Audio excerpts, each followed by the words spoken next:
रायजो राजा नोंथांमोनखौ नैबे आंनि गोदान चेनेलाव फिन खनसे बरायनानै लाबाय। बे समाव नोंथांमोना थाम्बनेल आरो टाइटेल डिसक्रिपसनाव नायनानै एसेब्लाबो मोनथिखाबाय जानांगौ। मानोना रायजो राजा नोंथांमोन दिनैसिम बर' हारिया मोनथाम सुक्ति खालामनो हाबाय रायजो राजा नोंथांमोन। जोंनि बर'नि गोबां आफादनि दैदेनगिरि, मेलेमजिबि, सान्थौगिरि, बिजिरगिरि बिथांमोननि नाजानायाव दिनैसिम बर' हारिया मोनथाम सुक्ति खालामनो हाबाय रायजो राजा नोंथांमोन। नोंथांमोननि गोबाङानो मोनथियो आरो गोबाङानो मोनथिया। बेनो जादों रायजो राजा नोंथांमोन, मोनसेया जादों BAC, BTC आरो BTR रायजो राजा नोंथांमोन। थ' बेफोर जिथुनाखि सुक्ति, बेफोर सुक्तिखौ जोंनि माने बर' हारिखौ माने बर' माहारिखौ जौगाहोनो थाखायनो रायजो राजा नोंथांमोन, बर' हारिखौ जौगाहोनो थाखायनो बर' हारिनि, बर' जाथिनि लेन्ड राइट, नङा होमबा, लेन्ड राइट, पलिटिकेल राइट ना, माने इडुकेसन बायदि बायदि माने बिथिंखौ माने प्रिजार्भ खालामनो थाखाय, बेफोरखौ माने प्रटेकसन होनो थाखायनो नै बेफोर माने सुक्तिखौ खालामनाय जादों रायजो राजा नोंथांमोन। मानोना जोंनो बर' जाथिया, मोनसे हारिया मुलुगाव सिनायथि मोननांगौब्ला, मोनसे हारिया मुलुगाव जौगानांगौब्ला, समाजखान्थिया जौगानांगौबा, जोंनि ओनसोला जौगानांगौबा, मोनसे हारिया जौगानांगौब्ला जोंनो मा नांगोन? लेन्ड राइट नांगोन, जोंनो पलिटिकेल राइट नांगोन, नङा होमबा? जोंनो माने राजखान्थिनि मोन्थाय, माने राजखान्थिनि मोन्थायानो जोंनि माहारियारि खान्थि, माने बे राजखान्थिनि गेजेरजोंसो मोनसे जाथिखौ जौगाहोनो हायो, मोनसे हारिखौ माने मुलुगाव सिनायहोनो हायो, ओनसोलखौ, समाजखौ फोसाबनो हायो।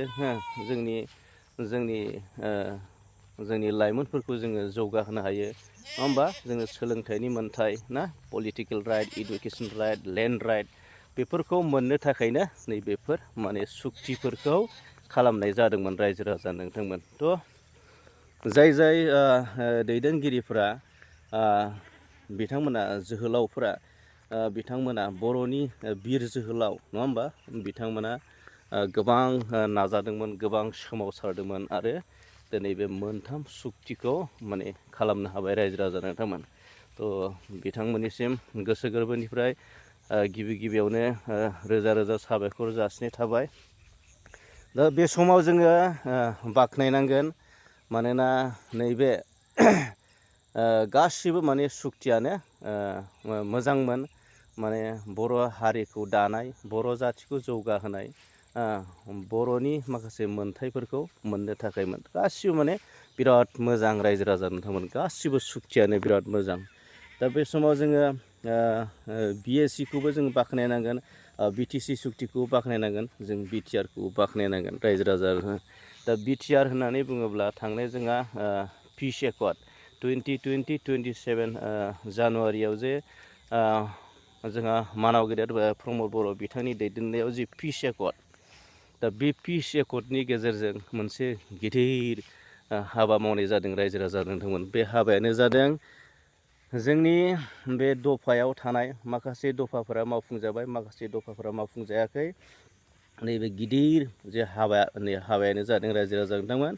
मानोना गहपुर, बिश्वनाथ आरो सनितपुर, बे सनितपुर, गहपुर, बिश्वनाथ बे हालामा जे BTCआव सोसनजाबाय बा 6 सिडिउलनि आन्दाराव सोसनजाबाय BTR सुक्तिनि गेजेरजों, नङा होमबा? BTR सुक्तिनि गेजेरजों प्रमद बर'नि दैदेननाय जि BTR सुक्ति, गोजोन सुक्तिनि गेजेरजों बे सोसनजाबाय। थ' बियो जोबोद गिदिर हाबा मावनाय जादों रायजो राजा नोंथांमोन।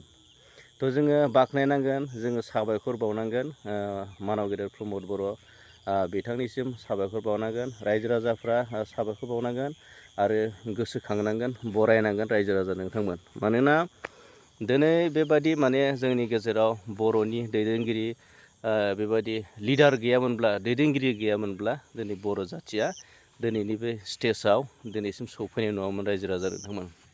जाय समाव बर' हारिया गुबुन हारिजों मुगैजादोंमोन, नासयजादोंमोन, गादबजादोंमोन, सोबख'जादोंमोन ना, अफिसफोराव साख्रि बाख्रि नागिरनो थाङोब्ला अमा बुन्दाफोरबायदि माने मा खालामजायोमोन, अमा बुन्दाफोरबायदि माने बेफार खालामजायोमोन रायजो राजा नोंथांमोन। थ' बिनिखायनो जोङो बाख्नायनांगोन, जोङो बरायनांगोन, जोङो साबायखर जासिनांगोन रायजो राजा नोंथांमोन। थ' बिनिखायनो बे समाव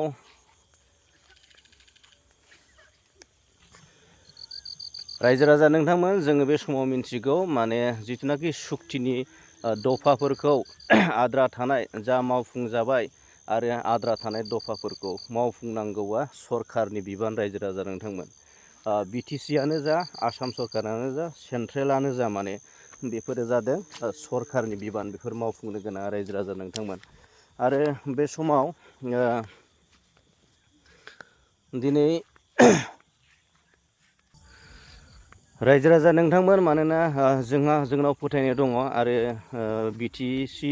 बिटिआरनि सिङाव थानाय बर' रायजो राजाफ्रा फोथायनाय दङ। मानोना जिथुनाखि UPPL पार्टि, मानव गेदेर प्रमद बर'नि दैदेननाय UPPL पार्टिनि जे सरकारा आरो थाबावनायमोनब्ला, माने पावाराव थाबावनायमोनब्ला, जिथुनाखि BTR सुक्तिनि दफाफोरा 100% मावफुंजागौमोन रायजो राजा नोंथांमोन।